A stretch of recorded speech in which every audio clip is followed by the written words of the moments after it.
नमस्कार, देख रहे हैं झकास भारत और मैं रविकांत। मेरे बगल में है अभी प्रोफेसर विनीत, लोक जनशक्ति पार्टी रामविलास के प्रवक्ता हैं। मैं भी कुछ सवाल करूंगा बोचहा विधानसभा से जुड़ी हुई और बिहार में 24 सीटों पर जो एमएलसी चुनाव हो रही है उसको लेकर, और बात करूंगा हैदराबाद में जो 11 मौतें हुई है उन तमाम बातों को लेकर, और भी लॉ एंड ऑर्डर को लेकर तमाम बातें करूंगा। बिहार में जो कुछ भी चल रहा है, मुकेश सहनी प्रकरण पर भी सवाल रहेंगे।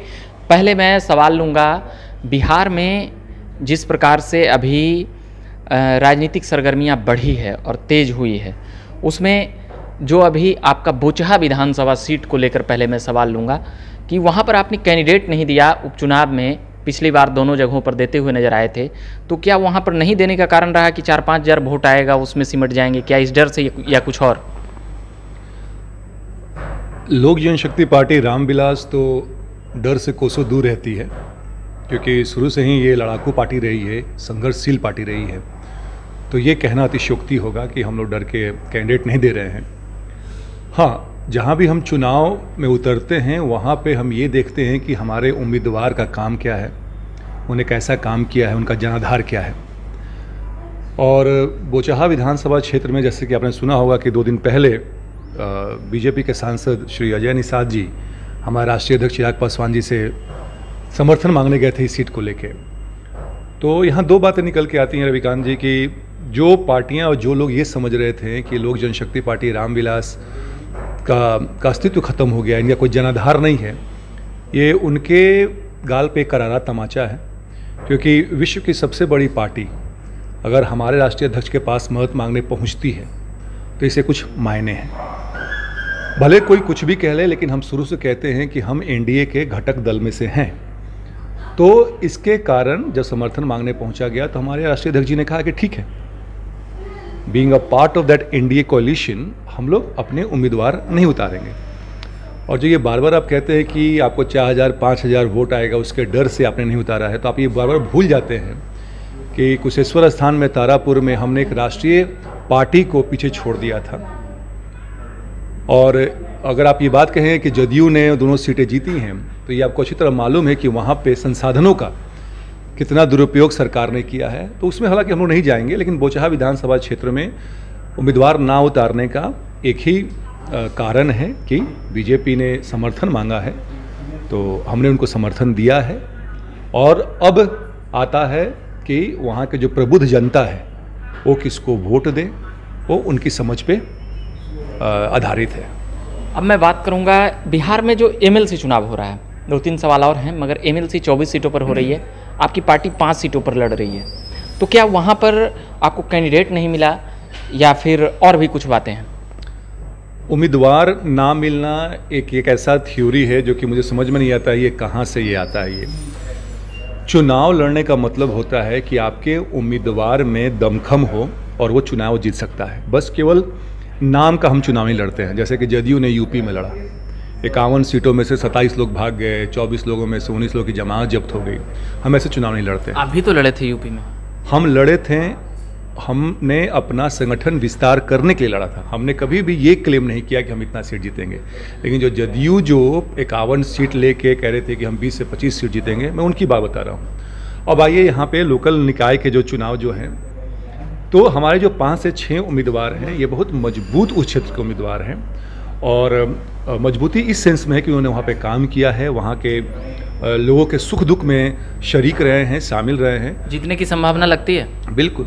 हमने क्या कहा कि लोजपा कभी भी ऐसे उम्मीदवार को केवल नाम के लिए टिकट नहीं देती है कि आप चुनाव लड़ लीजिए और आप लड़ के चले आइए। हम जब भी उतरते हैं पूरी तैयारी से उतरते हैं और जीतने के लिए। तो अगर 5-6 सीटों पे हम चुनाव लड़ेंगे, आने वाले समय में और भी उम्मीदवारों की घोषणा की जाएगी, लेकिन अभी हम मान लें कि 5-6 चुनाव जो हम लड़ रहे हैं, इससे मुझे लगता है कि 50% सीट्स पे हम जरूर जीतेंगे, 3 से 4 सीटों पे। अभी एक बिहार में प्रकरण चल रहा है मुकेश सहनी का, जो बिहार में मंत्री थे। बीजेपी ने कह सकते हैं कि कोई भी कसर नहीं छोड़ी उनको तमाम राजनीतिक अंत करने के लिए, मगर आज उन्होंने प्रेस कॉन्फ्रेंस करके नीतीश कुमार पर भरोसा जताया है कि उन पर भरोसा है, मंत्रालय से हमें वह नहीं हटाएंगे या हम बने रहेंगे। तो क्या लगता है नीतीश कुमार अब उनको प्रश्रय देंगे, क्योंकि आरजेडी भी थोड़ी सी अब किनारे हो रही है, फिर बीजेपी तो उनको किनारे करने में लग ही गई है, तो इसको कैसे देखते हैं?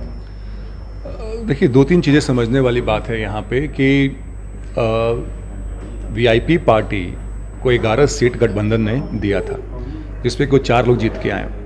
मुकेश सहनी जी खुद चुनाव हार गए थे, फिर भी उनको एमएलसी बनाया गया और उनको मंत्री बनाया गया।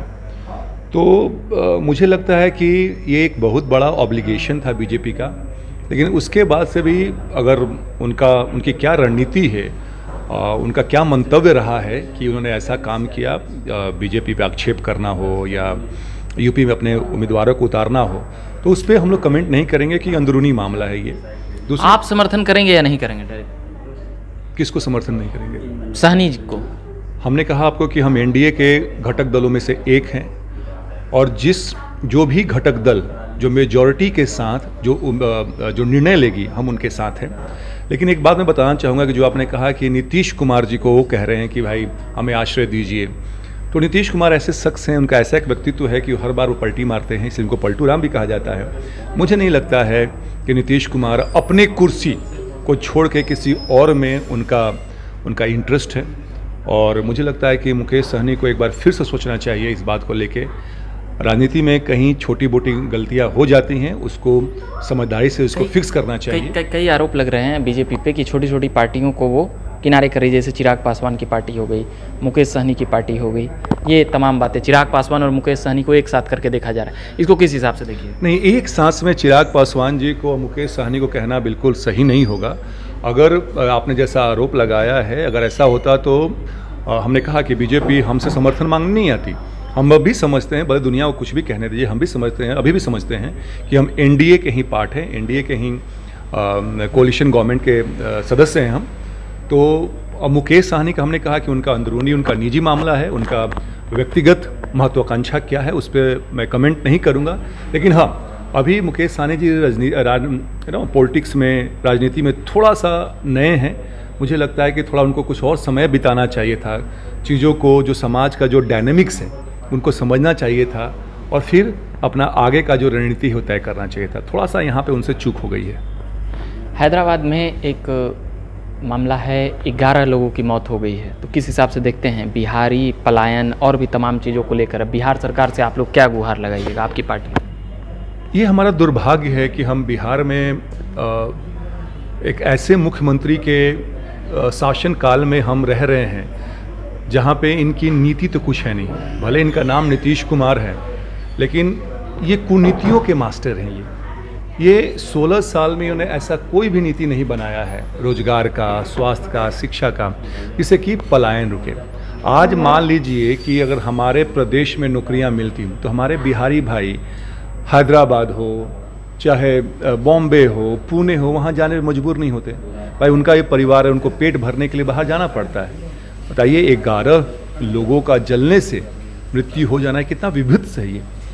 और सबसे बुरा तो ये लगता है कि वहाँ की गवर्नमेंट 5 लाख रुपया उनके कंपनसेशन के लिए घोषणा करती है, और नीतीश कुमार जहाँ के लोग हैं यहाँ मात्र 2 लाख रुपये करते हैं। नीतीश कुमार बिहार दिवस का जश्न मनाते हैं, उतना पैसा खर्च होता है, लेकिन जब बात हो जहरीली शराब से पीने वाले लोगों की, जब बात हो बाहर जो मजदूर जो मर रहे हैं, मतलब बिहार दिवस नहीं मनाना चाहिए? नहीं, बिहार दिवस जरूर मनाइए, लेकिन इतने बड़े स्केल पे मनाने का मुझे कोई औचित्य नहीं लगता है, जबकि आप नंबर 1 हैं अनएम्प्लॉयमेंट में, महिला सुरक्षा में, स्वास्थ्य में। नीति आयोग का रिपोर्ट ले लें आप। आज मैं देख रहा था कि बिहार में जो इतना अराजकता का माहौल है, जहाँ पे हर दिन कोई ना कोई गुनाह होते रहता है। आपको मालूम है 1 लाख पॉपुलेशन पे मात्र यहाँ पे 74 पुलिस वाले हैं, जबकि राष्ट्रीय औसत है 1955 पुलिसमैन होना चाहिए 1 लाख। तो आप बहाली नहीं करते हैं, बहाली करते हैं तो उसका रिजल्ट नहीं निकालते हैं। आप स्टेट की बात कर लें, वार्ड सदस्यों की बात कर लें, उन पर लाठी बरसाने का काम करते हैं। तो बिहार दिवस जरूर मनाइए, पर उतने बड़े स्केल पर मनाने की जरूरत क्या है? जो लोग मर गए हैं, कमी उनके अंदर नहीं है, वो तो बेचारे मजबूर हैं कि कहीं भी जाकर उनको रोटी कमाना है। क्या आपको नहीं लगता है कि जो घटना घट गई है, कुछ ऐसी नीति बनाए जिससे कि लोग का पलायन रुके? पर मैं ये कह रहा हूँ, पर मैं अंदर से खुद मुझे विश्वास नहीं है कि नीतीश कुमार जी ऐसा कुछ कर पाएंगे, क्योंकि इनके पास कोई विज़न नहीं है। तो नीतीश कुमार को या जो भी लोग सरकार में हैं उनको थोड़ा सा अपने गिरोबान में झांक के कुछ देखना तो चाहिए। विजन होगा, तभी 16 सालों से मुख्यमंत्री। हाँ, विजन है ना, बिल्कुल है कि कैसे किसी पार्टी को तोड़ा जाता है, कैसे जोड़ तोड़ की गठबंधन बनाया जाता है और कैसे राज्य पे राज किया जाता है। यही उनका विजन है। उनका विजन ये नहीं है कि इस देश इस राज्य का, इस समाज का, बिहारी लोगों का कल्याण कैसे हो, उत्थान हो, उनके लिए कुछ नहीं है। ये धन्यवाद कहूँगा। प्रोफेसर विनीत अभी साथ थे, बिहार की तमाम पॉलिटिकल से लेकर और तमाम सवाल जो हमने किए वो तमाम जवाब दे चुके हैं। इसके लिए मैं धन्यवाद कहूँगा प्रोफेसर विनीत जी को। और भी तमाम खबरों देखने के लिए आप झकास भारत देखते रहिए। मेरा नाम हुआ रविकांत, कैमरे के पीछे रंजन है। धन्यवाद।